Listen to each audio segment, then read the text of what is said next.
நண்பர்களே, உங்களுக்கான மனத்தடையை உடைத்தெறிந்த தருணம் உங்களுக்கு நினைவிருக்கா? வேகத்தடை தெரியும்.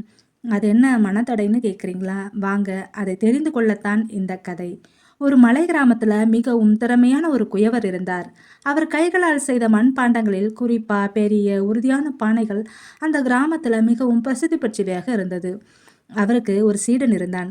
இளங்கலைஞனான அவன் சிறிய பானைகளையும் கோப்பைகளையும் மிக அழகாக செய்தான். ஆனால் எவ்வளவு முயன்றும் அவனால் பெரிய பானைகளை செய்ய முடியவே இல்லை. ஒவ்வொரு முறையும் களிமண்ணை சக்கரத்தில் வைக்கும்போது அது உடைந்து போகும். சில நேரம் அதன் வடிவம் சிதைந்து விடும். இதனால ஒரு நாள் விரக்தியில் அவன் தன்னுடைய குருவை சந்திக்க சென்றான்.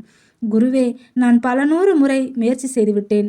உங்களுடைய சக்கரத்தில் பயன்படுத்தும் அதே களிமண், அதே வேகம், ஆனால் என்னால் மட்டும் ஏன் உங்களைப் போல ஒரு பெரிய உறுதியான பானையை ஒரே நொடியில் உருவாக்க முடியல என்று கேட்டான். வயதான குயவர் புன்னகைத்தார். மகனே, கீழே பார் என்று சொல்லி அருகில் இருந்த களிமண்ணை காட்டினார். உனது களிமண்ணும் என்னுடைய களிமண்ணும் ஒன்றுதான். உனது சக்கரமும் என்னுடைய சக்கரமும் ஒன்றுதான்.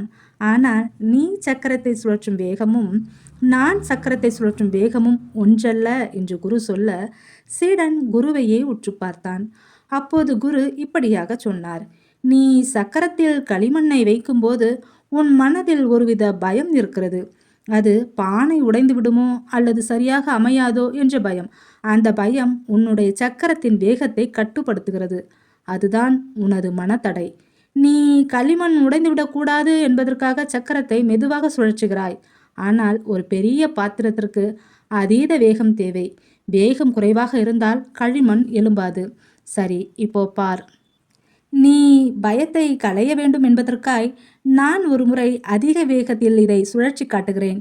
இதோ பார், பானை அழகாக எழுகிறது என்று குரு ஒரு பானையை பயிற்சியாக செய்து காட்டினார். இப்போ குரு உற்சாகத்துடன் சொன்னார். நீ ஒரு முறை செய்து பார். வேகத்தை அதிகப்படுத்து. அது உடைந்தால் உடைந்து போகட்டும் என்று விடு. உன்னுடைய மனத்தடையை இப்போதே உடைத்துவிடு என்றார். உடனே சீடன் மீண்டும் சக்கரத்தின் முன் அமர்ந்தான். இந்த முறை அவன் உடைந்து விடுமோ என்ற பயத்தை உதறிவிட்டு முழு பலத்துடன் சக்கரத்தை சுழற்றினான். பயம் மறைந்தபோது அவன் கைகள் வேகமாகவும் நம்பிக்கையுடனும் செயல்பட்டன. அந்த களிமண் ஒரு அழகான கனமான பாத்திரமாக மாறியது. அவனுடைய உண்மையான வரம்புகள் அவன் கைகளில் இல்லை, மாறாக அவன் மனதில்தான் இருந்தன என்பதை அவன் உணர்ந்தான். ஆமாம், நம் மனதிலுள்ள பயத்தை வெல்வதுதான் மனத்தடையை உடைப்பதாகும். மனத்தடையை உடைக்கும் போதுதான் நாம் நினைத்ததை விட உயரமான சிகரங்களை அடைய முடியும். இனிய மக்களே, கதை எப்படி இருக்கு? இந்த கதை நமக்கு உணர்த்தும் செய்தி, நமக்கெல்லாம் மனத்தடையை உடைப்பதெல்லாம் சிரமமான காரியம் அல்ல.